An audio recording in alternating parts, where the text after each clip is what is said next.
The desert heat shimmered like liquid fire as Captain Sarah Mitchell adjusted her flight helmet inside the cockpit of her A-10 Thunderbolt. The massive Gayu-8 cannon beneath her aircraft gleamed in the harsh Afghan sun. She had been flying close air support missions for 3 years, but today felt different. The radio chatter from ground control carried an edge of urgency that made her stomach tighten. Thunder 17, this is Overlord. The voice crackled through her headset. We have a SEAL team in deep trouble. Call sign Bravo 6 is pinned down in the mountains near Kandahar. Heavy enemy contact, multiple casualties reported. Sarah's hands moved instinctively over the controls as she banked her aircraft toward the coordinates. The A-10 was built for this exact purpose, saving lives when everything else failed. Its titanium bathtub could withstand incredible punishment, and the massive cannon could tear through enemy positions like paper. Lieutenant Commander Jake Reynolds pressed his back against the rocky outcrop, blood seeping through his tactical vest. His SEAL team had been inserted 12 hours ago for what should have been a simple reconnaissance mission. Instead, they had walked into a carefully planned ambush. The Taliban fighters had them surrounded on 3 sides with a sheer cliff behind them. Miller's hit bad, Petty Officer Davis whispered, applying pressure to his teammate's leg wound. We need medical evacuation now or we're going to lose him. Reynolds checked his ammunition. 2 magazines left. His team of 6 elite warriors had been reduced to 4 combat-effective personnel. The enemy had at least 30 fighters positioned in the rocks above them, raining down automatic weapons fire and rocket-propelled grenades. Command. This is Bravo 6. Reynolds spoke into his radio, trying to keep his voice steady. We are surrounded and taking heavy casualties. Request immediate air support and medical evacuation. The response came back filled with static and bad news. Bravo 6, closest air support is 40 minutes out. Apache gunships are refueling. Can you hold your position? Reynolds looked at Miller, whose face was growing pale from blood loss. 40 minutes might as well be 40 hours. He keyed the radio again. Negative, command. We need support now, or this mission becomes a recovery operation. High above the mountain range, Sarah received the updated coordinates and pushed her throttles forward. The twin turbofan engines roared as the A-10 accelerated toward the battle zone. She could see the smoke rising from the mountainside even from 20 miles away.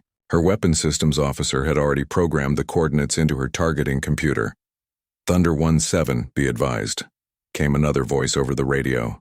The enemy has shoulder-fired surface-to-air missiles in that area. Several helicopters have taken fire. Recommend high-altitude approach only, Sarah grimaced. High altitude meant less accuracy, and with friendly forces so close to the enemy positions, precision was everything. One wrong move and she could hit the very people she was trying to save. But staying high also meant the SEALs would continue taking fire while she tried to identify targets. The Taliban commander smiled as he watched his fighters move into final positions.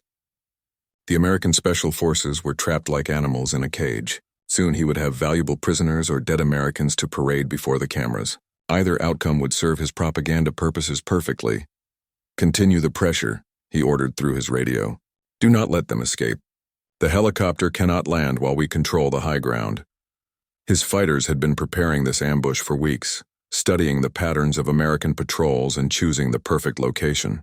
The narrow valley provided no escape routes and his men held all the advantageous positions. The surface-to-air missiles would keep enemy aircraft at a respectful distance. Reynolds felt the ground shake as another RPG exploded against the rocks near their position. Shrapnel whined overhead and he heard one of his men curse as fragments found their mark. Time was running out faster than he had hoped. Miller's breathing was becoming more labored, and their ammunition was nearly depleted. Contact front, Davis called out, opening fire at movement in the rocks ahead. The distinctive crack of AK-47 rifles answered immediately, forcing the SEALs to keep their heads down. Reynolds could hear the enemy fighters calling to each other, coordinating their final assault. Sarah reached the target area and began her initial reconnaissance pass. Through her targeting pod, she could see the muzzle flashes from enemy positions scattered across the mountainside. The SEALs were marked by infrared strobes visible only to her equipment, a tiny cluster of heat signatures pressed against the base of a cliff. The tactical situation was worse than she had imagined. The enemy had positioned themselves in natural caves and rock formations that would be difficult to engage, without endangering the friendly forces below. Standard bombing runs were out of the question with such close proximity between the two forces. Bravo 6, this is Thunder 17. She radioed to the ground team. I have visual on your position and multiple enemy contacts. Be advised, they have you surrounded on 3 sides. Can you mark your exact position with smoke? Reynolds grabbed a smoke grenade from his vest and pulled the pin, tossing it toward the center of their defensive position.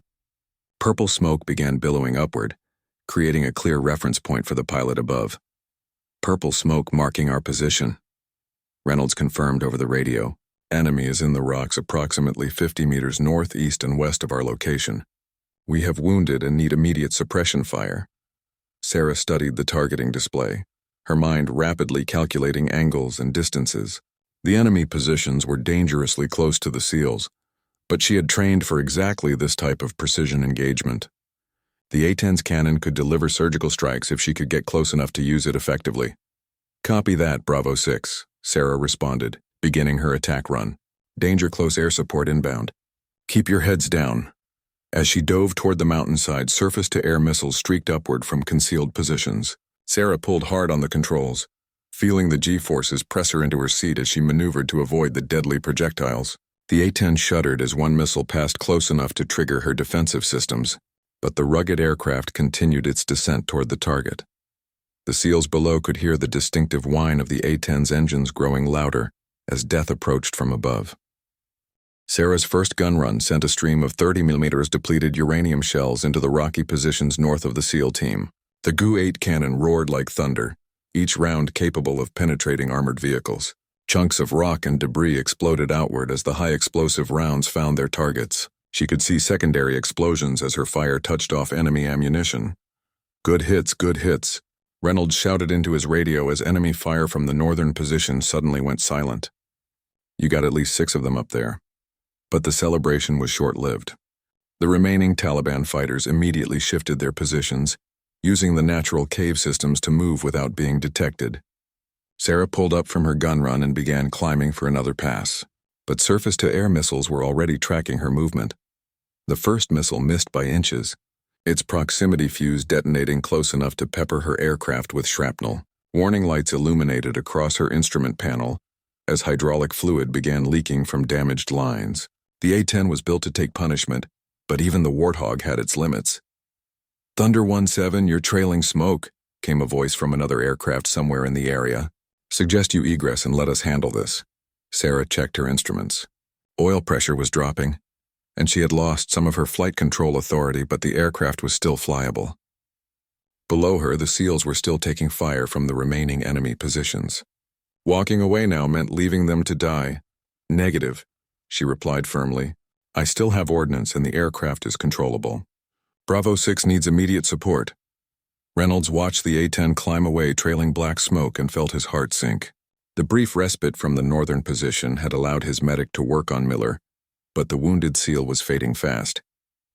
Blood loss and shock were taking their toll, and they needed to get him to a medical facility within the hour or risk losing him entirely. Davis, how's our ammunition situation? Reynolds asked while scanning the rocks for enemy movement.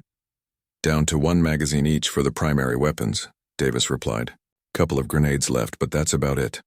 The tactical situation was deteriorating rapidly. Without continuous air support, the enemy would regroup and launch their final assault. Reynolds had been in difficult situations before, but this felt different. The Taliban fighters were disciplined and well-equipped, nothing like the scattered insurgents they usually encountered. The Taliban commander was furious as he surveyed the damage from the airstrike. 6 of his best fighters were dead, their position completely destroyed, but he still had overwhelming numbers and the American aircraft was clearly damaged. Time was on his side. Move the missile teams to new positions, he ordered. When the aircraft returns, we will be ready. Continue pressure on the Americans below. They cannot escape. His remaining fighters began repositioning themselves using the extensive cave network to move undetected. They had prepared this ambush site for months, mapping every possible approach and escape route. The Americans would not leave this mountain alive. Sarah completed her climb and began assessing the damage to her aircraft. The hydraulic system was compromised, but backup systems were functioning. More concerning was the damage to her targeting systems. The precision that had made her first gun run so effective was now reduced to visual targeting only. Overlord, this is Thunder 17, she radioed to command. Aircraft is damaged but mission capable. requesting immediate backup for danger close air support mission. The response was not what she wanted to hear. Thunder 17, nearest available aircraft is still 30 minutes out. Apache gunships are dealing with a separate incident. You are the only asset available for Bravo 6. Sarah cursed under her breath and rolled into another attack run. Without her precision targeting systems, she would have to get much closer to the targets to ensure accuracy. That meant flying directly into the envelope of the surface-to-air missiles and small arms fire. The enemy had learned from her first attack and was ready this time. As soon as Sarah's A-10 appeared over the ridge, multiple missile trails streaked upward from concealed positions. She jinked hard left, then right, feeling the aircraft shudder as near misses shook the airframe. One missile connected with her left engine, the explosion sending shrapnel through the intake. The engine immediately began losing power, forcing Sarah to compensate with the remaining engine. The A-10 could fly on one engine, but her performance was severely degraded. "I'm hit," she called out over the radio. "Left engine is damaged, but I'm still in the fight." Reynolds heard the transmission and felt a cold knot form in his stomach. The pilot was risking everything to keep them alive, flying a damaged aircraft against overwhelming odds. He had seen Air Force pilots provide close air support before, but this level of dedication was extraordinary. "Thunder 17, this is Bravo 6, he radioed back. "Break off your attack. We can hold out until backup arrives." It was a lie, and everyone knew it. Without continuous air support, the SEALs would be overrun within minutes. But Reynolds couldn't ask the pilot to sacrifice her life for his team, no matter how desperate their situation had become. Sarah ignored the suggestion and continued her attack run. The damaged engine was trailing flames now, and her aircraft was becoming increasingly difficult to control. But she could see the enemy fighters moving in the rocks below, preparing for their final assault on the SEAL position. Her second gun run was less precise due to the targeting system damage, but the psychological effect on the enemy was devastating. The sound of the GAU-8 cannon echoing through the mountain valleys struck fear into the Taliban fighters. Several broke from their positions and began retreating deeper into the cave systems. But Sarah paid a heavy price for the attack run. Small arms fire from multiple positions riddled her aircraft with holes. Her right hydraulic system failed completely, and she lost all electrical power to her targeting pod. The A-10 was being held together by determination and engineering excellence. "Aircraft is severely damaged," Sarah reported, struggling to maintain level flight.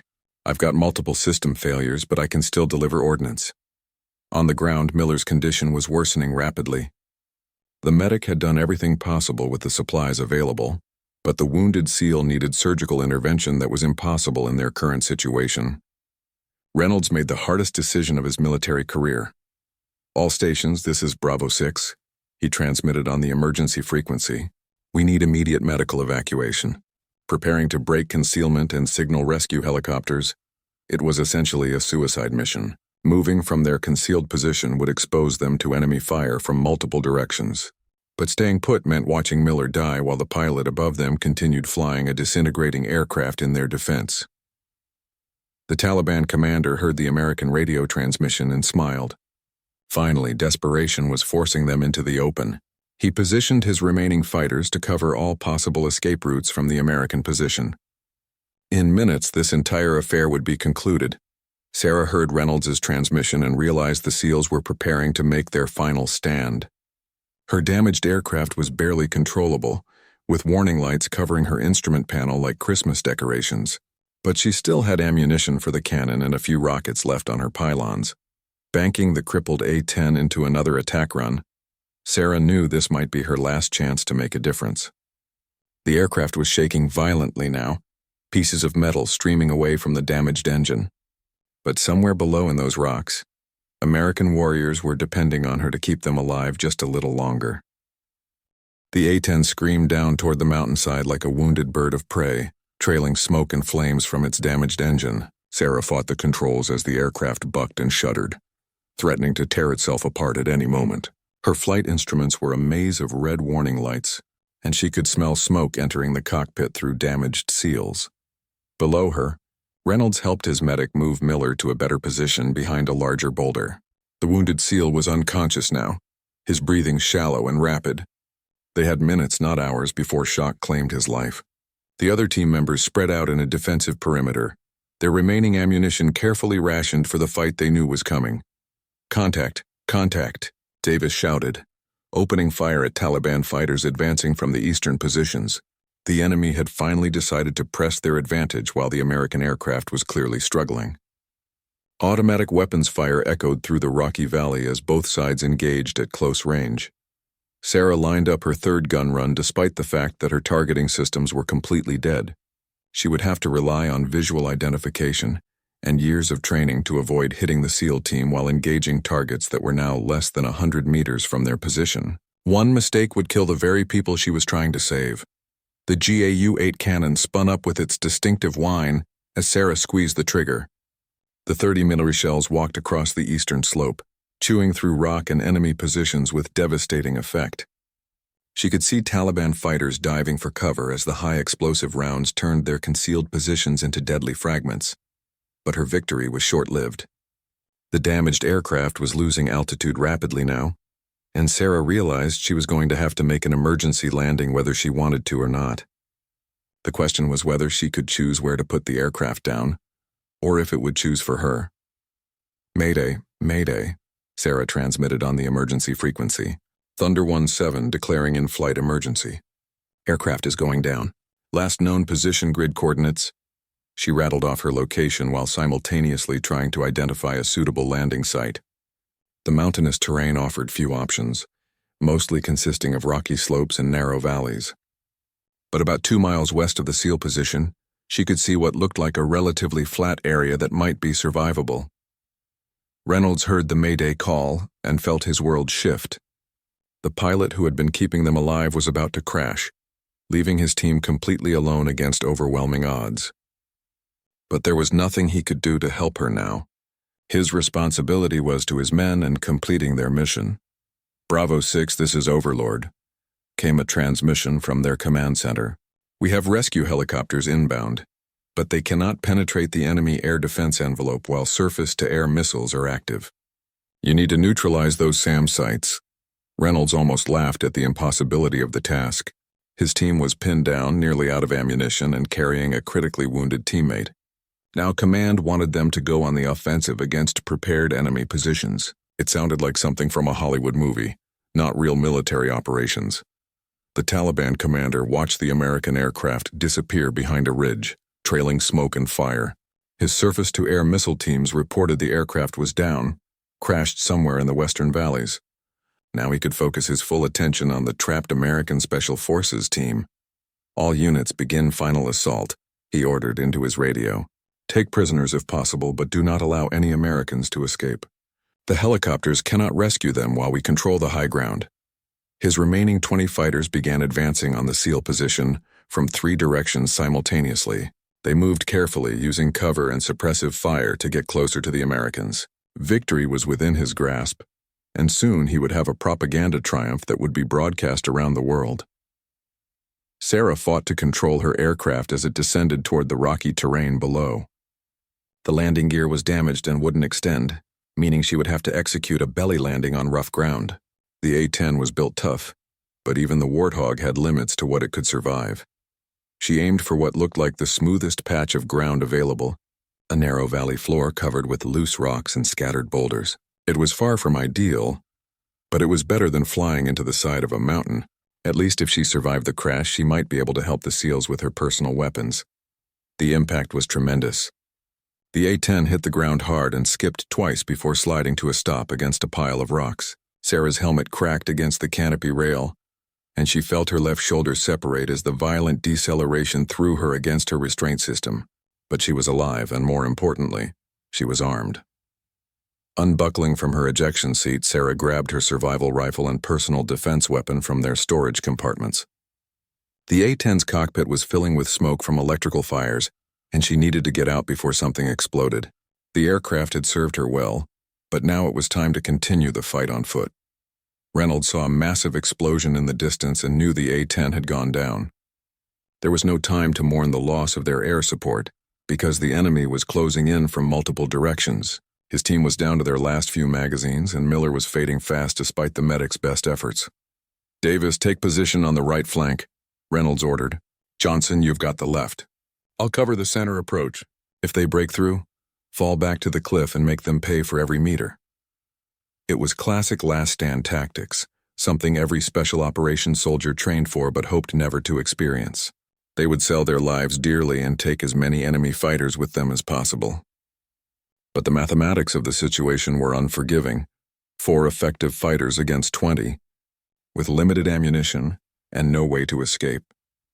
The first Taliban fighters appeared among the rocks about 70 meters from the SEAL position. They moved cautiously, knowing the Americans were elite soldiers who would fight until the end. But they also knew they had overwhelming numbers and could afford to take casualties to achieve their objective. Reynolds sighted through his rifle scope and squeezed the trigger. The lead Taliban fighter dropped immediately, but 2 more appeared to take his place. Automatic weapons fire began pouring down on the SEAL position from multiple directions, forcing them to keep their heads down while the enemy continued advancing.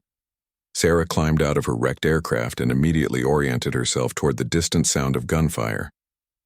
The SEAL team was about 2 miles away across rough mountainous terrain, but she was determined to reach them. Her left shoulder was dislocated and painful, but she could still function. Checking her equipment, Sarah inventoried what she had available. The survival rifle was limited but accurate, and she carried several magazines for her sidearm. More importantly, she had a radio that could potentially reach friendly aircraft if any were in the area. Any station. This is Thunder 17, she transmitted while moving toward the sound of battle. I am on foot and moving to assist Bravo 6. My aircraft is destroyed, but I am mission capable. The response came from an unexpected source.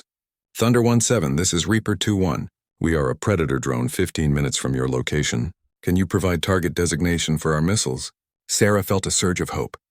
The unmanned aircraft carried precision-guided missiles that could strike specific targets without endangering the SEAL team. But she would need to get close enough to identify enemy positions and guide the strikes accurately. Roger, Reaper 21, Sarah replied, picking up her pace across the rocky terrain. I am moving to visual range of enemy positions. Stand by for target coordinates. The race was on. Sarah had to reach the battlefield in time to coordinate precision strikes before the Taliban fighters overran the SEAL position. Her damaged shoulder screamed with every movement, but she pushed forward through sheer determination. Somewhere ahead, American warriors were depending on her to arrive in time. Sarah scrambled across the rocky terrain, using every piece of cover available as she moved toward the sound of intensifying gunfire. Her dislocated shoulder sent waves of pain through her body with each movement. But years of military training had taught her to push through physical discomfort when lives were at stake. The survival rifle felt awkward in her grip with only one fully functional arm, but she had trained for exactly this type of situation. The Predator drone operator's voice crackled through her radio headset. Thunder 17, Reaper 21 is holding at 15,000 feet. We have thermal imaging of the area, but need precise target identification. Enemy forces are too close to friendlies for autonomous engagement. Sarah understood the problem perfectly. Modern warfare had given them incredible technological advantages, but sometimes it still came down to human judgment and courage. The drone could see heat signatures, but it couldn't distinguish between American SEALs and Taliban fighters at close range. Someone needed to get close enough to make positive target identification. Reynolds fired his last magazine at the advancing Taliban fighters, watching 3 more enemy combatants fall before his rifle ran empty. He drew his sidearm, knowing it was inadequate for the distances they were engaging, but it was all he had left. Around him, his remaining team members were in similar situations. Johnson's down, Davis called out from the left flank. The young SEAL had taken a rifle round through the chest and was bleeding heavily. Their effective fighting strength had just been reduced to 3 men. While the enemy continued pressing their attack with overwhelming numbers, Miller remained unconscious behind the largest boulder, his breathing becoming more labored with each passing minute. The team medic had done everything possible under combat conditions, but without immediate surgical intervention, they were going to lose him within the hour. Reynolds had to make an impossible choice between defending their position and attempting to signal for medical evacuation. The Taliban commander could see victory within his grasp. The Americans were nearly out of ammunition and had taken multiple casualties. His fighters were advancing steadily from 3 directions. and soon they would be close enough for the final assault. The propaganda value of capturing American Special Forces alive would be immense. "Continue advancing," he ordered through his radio. "They cannot fight much longer. Take prisoners if possible, but eliminate any who resist." His surface-to-air missile teams remained in position, ready to engage any rescue aircraft that attempted to approach the area. The Americans were trapped with no hope of escape or reinforcement. This day would be remembered as a great victory against the foreign invaders. Sarah reached a position where she could observe the battlefield through her rifle scope. The tactical situation was worse than she had imagined. The SEALs were completely surrounded and clearly running low on ammunition. Enemy fighters were advancing on their position from multiple directions, using natural cover to get closer with each movement. "Reaper 2-1, I have visual on the target area," Sarah transmitted quietly. "Multiple enemy combatants advancing on friendly positions from grid coordinates." She rattled off precise locations while studying the battlefield through her scope. The drone operator's voice was tense with concentration. "Thunder 1-7, we need you to mark specific targets. Our thermal imaging shows at least 20 heat signatures in the area. Which ones are hostile?" Sarah studied the scene carefully, identifying individual Taliban fighters by their movement patterns and equipment. The SEALs were easy to distinguish because they were in defensive positions, while the enemy forces were clearly maneuvering for attack. But several enemy fighters were dangerously close to the friendly forces. "I'm marking targets with my laser designator," Sarah said, activating the device attached to her rifle. "First target is enemy machine gun position approximately 100 meters north of friendly forces. 2 fighters with crew-served weapon." The response was immediate. A Hellfire missile streaked down from the drone's position 15,000 feet above, striking the designated target with pinpoint accuracy. The explosion echoed through the mountain valley as the enemy machine gun position disappeared. In a cloud of smoke and debris, Reynolds heard the missile impact and saw enemy fighters diving for cover as the explosion showered them with rock fragments. Someone was providing precision fire support, but he couldn't see where it was coming from. His radio crackled with an unfamiliar voice. "Bravo 6, this is Thunder 1-7. I'm in overwatch position on your northwest flank. Drone support is available, but I need you to mark your exact positions." Reynolds felt a surge of hope mixed with disbelief. The A-10 pilot had survived her crash and somehow made it to their location on foot. It seemed impossible, but the evidence was undeniable as another precision missile strike eliminated a group of Taliban fighters advancing from the east. "Thunder 1-7. This is Bravo 6, Reynolds responded. "Friendly positions marked with infrared strobes. We have 2 urgent casualties requiring immediate medical evacuation." Sarah acknowledged the transmission while identifying her next target. A group of enemy fighters had taken cover in a natural cave formation, about 80 meters from the SEAL position. They were preparing to rush the American defensive line, and she needed to stop them before they could execute their assault. "Reaper 2-1. Second target marked," Sarah transmitted, painting the cave entrance with her laser. Multiple enemy personnel preparing assault from concealed position. The second Hellfire missile struck with devastating accuracy, collapsing part of the cave entrance and eliminating the immediate threat to the SEALs. But Sarah could see more enemy fighters repositioning themselves, adapting to the precision strikes by spreading out and using smaller groups. The Taliban commander was furious as he watched his carefully planned assault dissolve under precision missile strikes. Someone was directing fire from an elevated position, but his fighters couldn't locate the source. The American aircraft was supposedly destroyed, yet somehow they were receiving close air support. "Find the spotter," he ordered into his radio. "Someone is directing these strikes. Eliminate them immediately." Several Taliban fighters began moving towards Sarah's position, having triangulated the approximate source of the laser designations. She would soon have to choose between continuing to provide fire support and defending herself against direct assault. Sarah saw the enemy fighters moving in her direction and made a tactical decision. She had 2 more targets marked and ready for engagement, but after that she would need to relocate before the enemy could fix her position. The survival rifle had limited ammunition, and she couldn't engage multiple attackers effectively with her injured shoulder. "Reaper 2-1. Third target marked," Sarah transmitted, designating a group of Taliban fighters advancing on the SEAL position from the west. After this strike, I'll be relocating to avoid enemy contact. The third missile strike eliminated another group of enemy combatants, but Sarah was already moving from her position as small arms fire began impacting the rocks around her. The Taliban fighters had located her general area and were attempting to suppress her fire support activities. Reynolds watched as the precision strike systematically eliminated the most immediate threats to his team's survival, but he could see that their mysterious guardian angel was now taking fire from enemy positions. The pilot who had already sacrificed her aircraft was now risking her life on foot to keep them alive. Thunder 17, we can see enemy fighters moving toward your position, Reynolds transmitted. Break contact and find cover. We can hold out until backup arrives. Sarah ignored the suggestion and continued moving through the rocky terrain, seeking a new position where she could resume directing drone strikes. The enemy still had significant numbers, and without continuous pressure, they would eventually overwhelm the SEAL team through sheer attrition. Her shoulder was becoming increasingly painful, and she could feel exhaustion beginning to affect her judgment. But somewhere below in those rocks, American warriors were depending on her to keep fighting. Failure was not an option, regardless of the personal cost. Sarah found a new firing position behind a cluster of boulders, about 300 meters from her previous location. The enemy fighters were still searching for her in the wrong area, giving her a few precious minutes to assess the battlefield situation.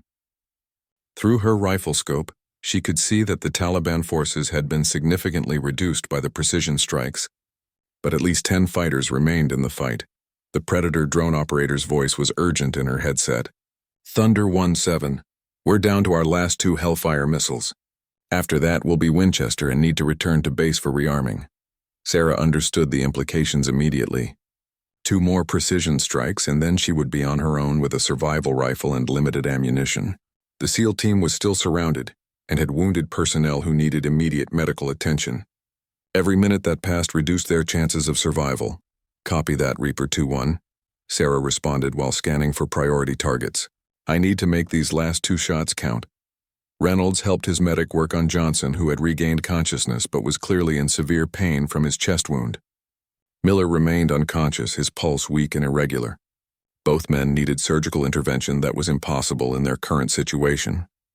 The precision strikes had bought them time, but not a solution to their fundamental problem. Davis, ammunition status, Reynolds asked while applying pressure to Johnson's wound. Down to my sidearm and 3 magazines, Davis replied. Still got 2 grenades, but that's about it for explosive ordnance. The tactical mathematics were stark. Even with the drone support, they couldn't sustain a prolonged engagement with their remaining ammunition. Reynolds began considering options that a few hours earlier would have seemed unthinkable. They might have to attempt a breakout across open terrain, carrying their wounded teammates while under enemy fire. The Taliban commander had reorganized his remaining forces into 2 groups, keeping them separated to minimize the effectiveness of the precision strikes. He had learned that concentrating his fighters only made them better targets for the mysterious spotter who was directing the missile attacks. First group will assault from the north, he ordered into his radio. Second group will attack from the east 30 seconds later. The Americans cannot defend against simultaneous attacks from multiple directions. His fighters acknowledged the orders and began moving into final assault positions. The precision strikes had been devastating, but he still had enough men to overwhelm the American defenders if he coordinated the attack properly. Sarah watched the enemy forces repositioning themselves and realized what was happening. The Taliban commander was preparing a coordinated assault that would force her to choose which attack to counter with her remaining missiles. She couldn't stop both groups, which meant the SEALs would have to face at least one assault with only their personal weapons. Reaper 2-1, I'm marking multiple targets simultaneously, Sarah transmitted. Enemy forces are preparing coordinated assault on friendly positions. First target group moving from the north, second group approaching from the east. The drone operator's response confirmed her worst fears. Thunder 17, we can only engage 1 target group at a time. You'll need to prioritize which target poses the greatest threat. Sarah studied the battlefield through her scope, making rapid calculations of distance, cover, and likely casualties. The northern group had a heavy machine gun that could devastate the SEAL position from long range. The eastern group was closer and had more fighters, but they would have to cross open ground to reach the Americans. Engage the northern group first, Sarah decided. The machine gun position has to be eliminated before they can bring effective fire on the friendly position. The fourth Hellfire missile struck the northern assault group with devastating effect, eliminating the machine gun team and scattering the supporting infantry. But the eastern group immediately accelerated their assault, realizing they now had a brief window of opportunity before the final missile could be retargeted. Reynolds saw the Taliban fighters emerging from cover and rushing toward their position. At least 6 enemy combatants were advancing across broken ground, firing automatic weapons as they moved. Without the heavy machine gun to provide covering fire, their assault was less coordinated but still extremely dangerous. "Contact front," Davis shouted, engaging the nearest Taliban fighter with his rifle. The distinctive crack of AK-47s answered immediately as the enemy assault reached the final phase. Sarah desperately tried to acquire the charging Taliban fighters with her laser designator, but they were moving too fast and were too close to the SEAL position for a safe missile strike.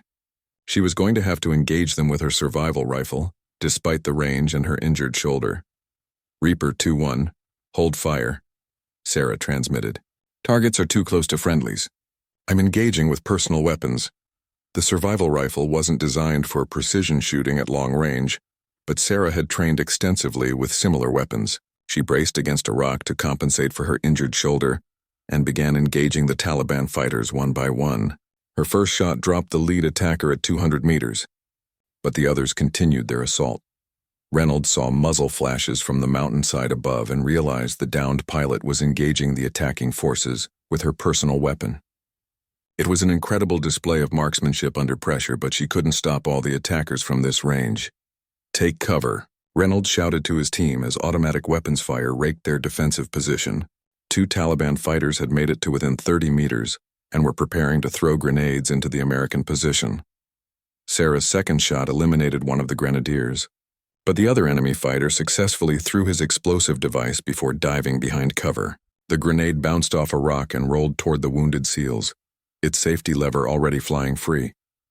Davis saw the grenade and made an instant decision. He dove toward the explosive device, intending to kick it away from his wounded teammates, but the grenade detonated before he could reach it, the blast throwing him backward against the rocks with devastating force. "Davis is down," Reynolds called out, but he couldn't leave his position to help. The remaining Taliban fighters were pressing their assault, and every second counted. Johnson was trying to fight despite his chest wound, but his movements were slow and uncoordinated. Sarah saw the situation deteriorating rapidly and made a desperate decision.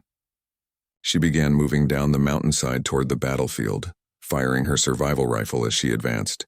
The range was decreasing with each step, making her shots more effective, but also exposing her to enemy fire. Her third shot eliminated another Taliban fighter, but automatic weapons fire immediately began seeking her position. Bullets whined off the rocks around her as she dove for cover behind a boulder. Her survival rifle was nearly empty, and she would soon be reduced to her sidearm. The Taliban commander watched his assault faltering and realized he was losing his advantage. The mysterious spotter had somehow gotten into the fight personally and was engaging his men with accurate rifle fire, but he still had several fighters in position and the Americans were clearly running out of ammunition. "All units, final assault," he ordered into his radio. "Eliminate all resistance. Take no prisoners." The remaining Taliban fighters began converging on the SEAL position from multiple directions simultaneously. It was a do-or-die moment for both sides, with victory going to whoever could maintain fire superiority for the next few minutes. Sarah chambered her last rifle round and prepared for the final engagement. The Predator drone still had 1 Hellfire missile remaining, but the targets were too scattered and too close to the SEALs for effective use. This was going to come down to small arms fire and determination. "Reaper 2-1, this is Thunder 1-7, Sarah transmitted while moving to a better firing position. "Save your last missile for any reinforcements." "I'm going in close to support Bravo 6. Reynolds heard the transmission and felt a mixture of admiration and concern. The pilot was about to risk everything in a close-range firefight to keep his team alive. It was the kind of heroism that military legends were made of, but it also meant she probably wouldn't survive the next few minutes. Sarah sprinted down the rocky slope, her damaged shoulder screaming in protest with each jarring step. Her survival rifle was empty now, leaving her with only her sidearm and 3 magazines of ammunition. The Taliban fighters were closing in on the SEAL position from multiple directions, and she could see muzzle flashes erupting from the rocks as both sides engaged at point-blank range. Her tactical training took over as she approached the battlefield. Instead of charging directly into the firefight, Sarah positioned herself to attack the enemy forces from their flank. The Taliban fighters were focused on the SEAL position and weren't expecting an attack. From their rear area, Reynolds fired his last pistol magazine at 2 Taliban fighters who had made it to within 20 meters of their defensive perimeter. One enemy combatant fell, but the other continued advancing while firing his AK-47 on full automatic. The SEAL team leader dove behind cover as bullets chipped fragments from the rocks around him. Johnson was down again, his chest wound having reopened during the firefight. Davis was unconscious from the grenade blast, and Miller remained critical from his earlier injuries. Reynolds was effectively fighting alone against multiple attackers, armed only with his empty sidearm and a combat knife. The Taliban commander could see victory within his grasp. The Americans were nearly out of ammunition and had multiple casualties. His remaining fighters just needed to maintain pressure for another few minutes, and the elite American Special Forces team would be eliminated or captured. "Continue the assault," he ordered through his radio.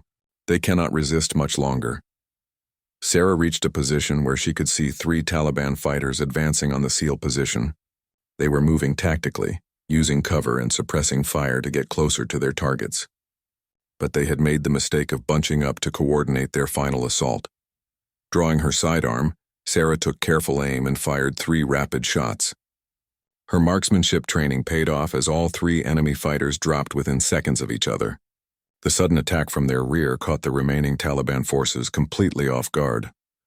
"Bravo 6, this is Thunder 17, Sarah called out while moving to a new position.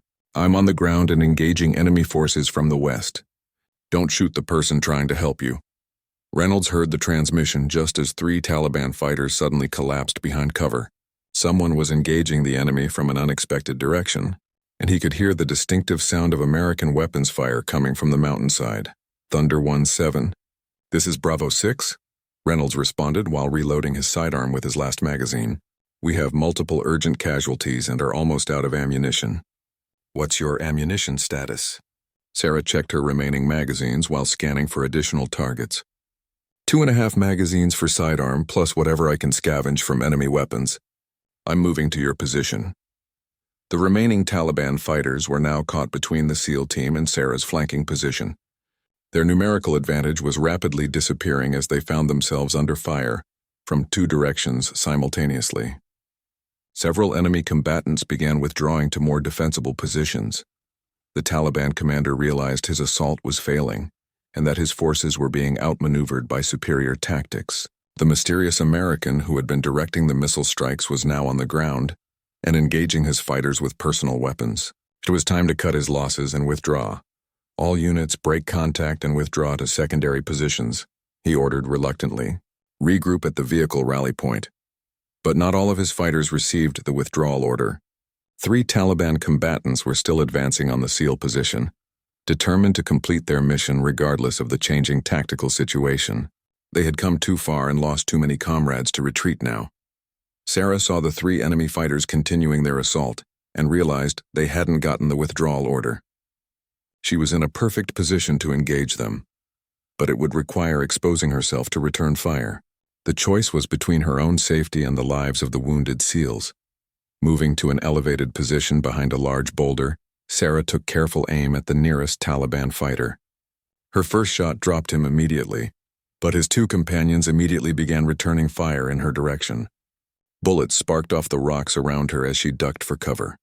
Reynolds saw the exchange of gunfire and realized the pilot was drawing enemy fire away from his wounded teammates. Despite her own injuries and limited ammunition, she was deliberately exposing herself to protect his team. It was the most selfless act of courage he had witnessed in 15 years of military service. The second Taliban fighter attempted to flank Sarah's position while his partner provided covering fire. But Sarah had anticipated this movement and repositioned herself accordingly. As the enemy combatant rounded the boulder, she engaged him at point-blank range with her sidearm. The final Taliban fighter realized he was alone and attempted to withdraw, but Sarah was already moving to cut off his escape route. The chase led through a maze of rocky terrain as both combatants maneuvered for tactical advantage. Sarah's injured shoulder slowed her down, but her determination was unwavering. The engagement ended when the Taliban fighter stumbled on loose rocks and fell, giving Sarah the opportunity she needed. Her final shot echoed through the mountain valley, followed by an eerie silence as the immediate battle concluded. "Area secure," Sarah transmitted while checking for additional threats. All visible enemy forces eliminated or withdrawn. Reynolds emerged from cover and began assessing his team's casualties. The tactical situation had improved dramatically, but they still had multiple wounded personnel who needed immediate medical attention. Time was running out for Miller, and both Johnson and Davis required surgical intervention. "Thunder 17, what's your status?" Reynolds called out as Sarah approached their position. Sarah appeared through the rocks, her flight suit torn and bloody, her left arm hanging at an unnatural angle. But she was still armed and alert, scanning the surrounding terrain for additional threats. Her face was streaked with dirt and sweat, but her eyes remained focused and determined. "Dislocated shoulder and various scrapes," Sarah reported matter-of-factly. "Nothing that prevents me from fighting." "What's the status of your casualties?" Reynolds quickly briefed her on the condition of his wounded teammates. Miller was unconscious and in critical condition from blood loss. Johnson had a chest wound that was bleeding internally. Davis was unconscious from the grenade blast but seemed to be stabilizing. "We need immediate medical evacuation," Reynolds concluded. "Without surgical intervention, we're going to lose at least one, possibly two men." Sarah nodded and activated her radio. The Predator drone was still circling overhead, and there might be other assets available now that the immediate threat had been neutralized. "Reaper 2-1. This is Thunder 17, Sarah transmitted. "Ground threat eliminated. Request immediate medical evacuation for multiple urgent casualties. Landing zone will need to be cleared of enemy air defense assets." The drone operator's response was encouraging. "Thunder 17, rescue helicopters are standing by 15 minutes out. SAM sites in the area have been neutralized by other assets while you were engaged. Medical evacuation is inbound." Sarah felt a wave of relief wash over her. They had done the impossible, survived against overwhelming odds through teamwork, courage, and determination. But the mission wasn't complete until every American warrior was safely evacuated from this hostile territory. "Bravo 6, medical evacuation inbound," Sarah reported to Reynolds. 15 minutes until pickup. Let's get your people ready to move." Reynolds looked at the pilot who had sacrificed everything to keep his team alive. Her aircraft was destroyed. She was wounded and exhausted, but she had never stopped fighting. It was the kind of heroism that reminded him why he had chosen to serve his country in the first place. The distinctive sound of rotor blades echoed through the mountain valley as two Black Hawk helicopters approached the landing zone. Sarah had used colored smoke grenades from the SEAL team's equipment to mark a safe landing area, while Reynolds and his remaining effective personnel prepared their wounded teammates for evacuation. Miller was loaded onto the first helicopter. Still unconscious but breathing steadily, the flight medics immediately began working to stabilize his condition during transport to the nearest medical facility. Johnson was conscious but weak, his chest wound requiring immediate surgical attention. Davis had regained consciousness but was experiencing severe concussion symptoms. "Thunder 17, you need medical attention too," Reynolds said as Sarah helped load the wounded SEALs onto the aircraft. Her dislocated shoulder was clearly causing significant pain, and she had numerous lacerations from her crash and subsequent ground combat. Sarah shook her head stubbornly. "I'm fine. Take care of your men first." But the helicopter crew chief wasn't taking no for an answer. "Ma'am, you're getting on this bird whether you like it or not. Orders from higher command. They want to debrief you on what happened here today." Reluctantly, Sarah climbed aboard the second helicopter with Reynolds and the remaining SEAL team members. As the aircraft lifted off and banked toward the east, she could see the wreckage of her A-10 Thunderbolt scattered across the valley floor. The aircraft had served her well, but its final mission was complete. During the flight to the forward operating base, Reynolds sat beside Sarah and tried to process everything that had happened. His team had been facing certain death, surrounded by overwhelming enemy forces with no hope of rescue. Then a single pilot had changed everything through courage, skill, and determination. "I've never seen anything like what you did today," Reynolds said quietly, speaking over the noise of the helicopter engines. Flying a damaged aircraft into missile fire, surviving a crash, then fighting on foot to save strangers. That's not standard Air Force training. Sarah managed a tired smile despite her exhaustion and pain. Actually, it is standard training. We're taught that the mission comes first, and the mission was keeping you and your team alive. Everything else was just problem solving. But Reynolds knew it was more than that. Military training provided the foundation, but what Sarah had demonstrated required something deeper. It was the kind of selfless courage that couldn't be taught in any classroom or training exercise. The medical staff at the forward operating base immediately took charge of the wounded personnel. Miller was rushed into emergency surgery, while Johnson and Davis were stabilized and prepared for transport to a larger medical facility in Germany. Sarah's shoulder was reset and immobilized, though she complained loudly about being forced to accept medical treatment.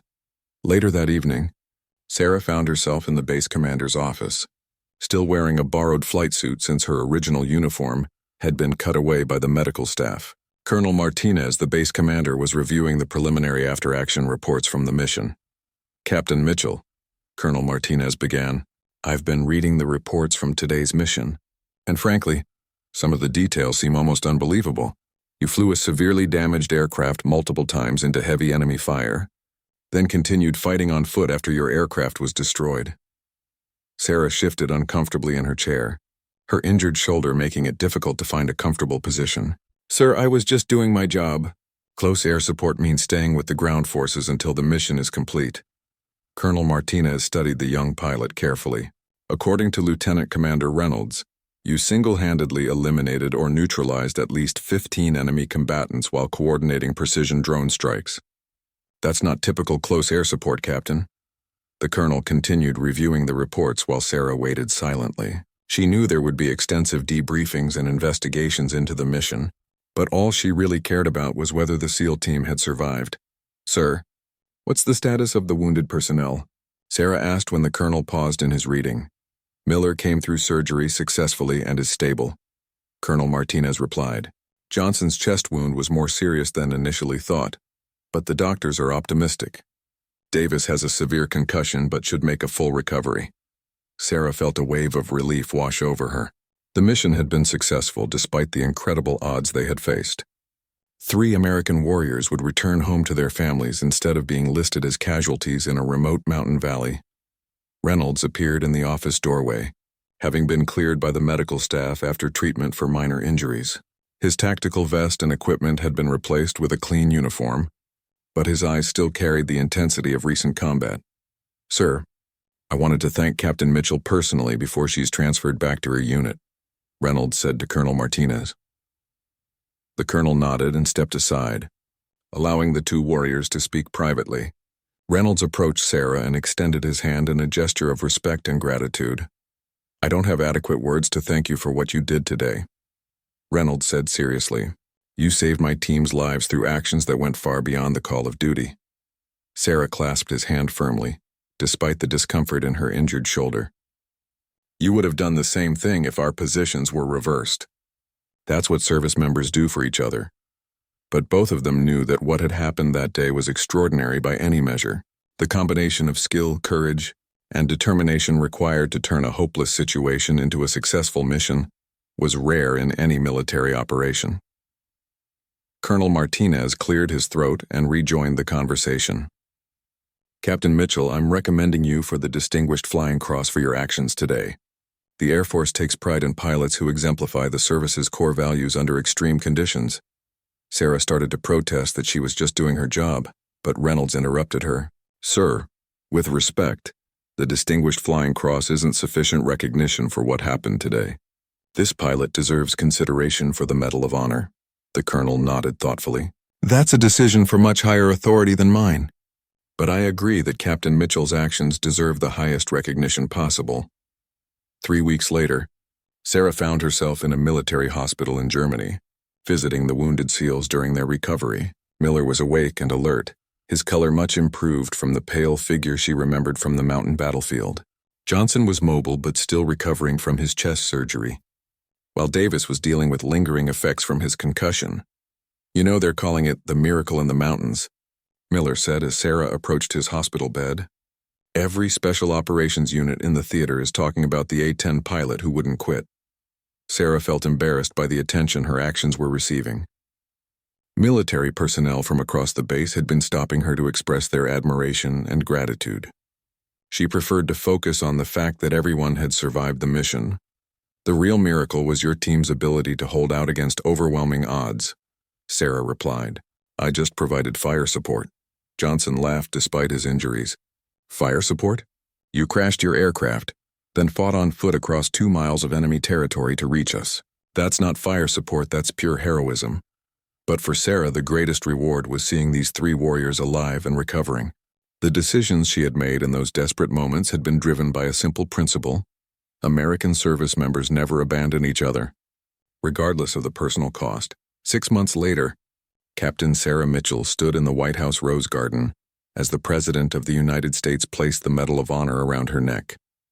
The citation read in part, "For conspicuous gallantry and intrepidity at the risk of life above and beyond the call of duty." Lieutenant Commander Jake Reynolds and his team stood in the audience, proud witnesses to the recognition of the pilot who had saved their lives. They knew that heroes came in many forms, but sometimes they came as a single pilot in a damaged A-10 Thunderbolt who refused to abandon her mission or her fellow warriors. The ceremony concluded with Sarah's quiet words to the assembled crowd. This medal represents the courage and sacrifice of all service members who put their lives on the line for others. I was honored to serve alongside the finest warriors our nation has to offer. As the audience applauded, Sarah looked up at the clear sky above the White House and thought about her destroyed A-10 Thunderbolt. The aircraft had given its life to complete the mission, just as she had been prepared to do. In the end, that's what service really meant, being willing to sacrifice everything for something greater than yourself.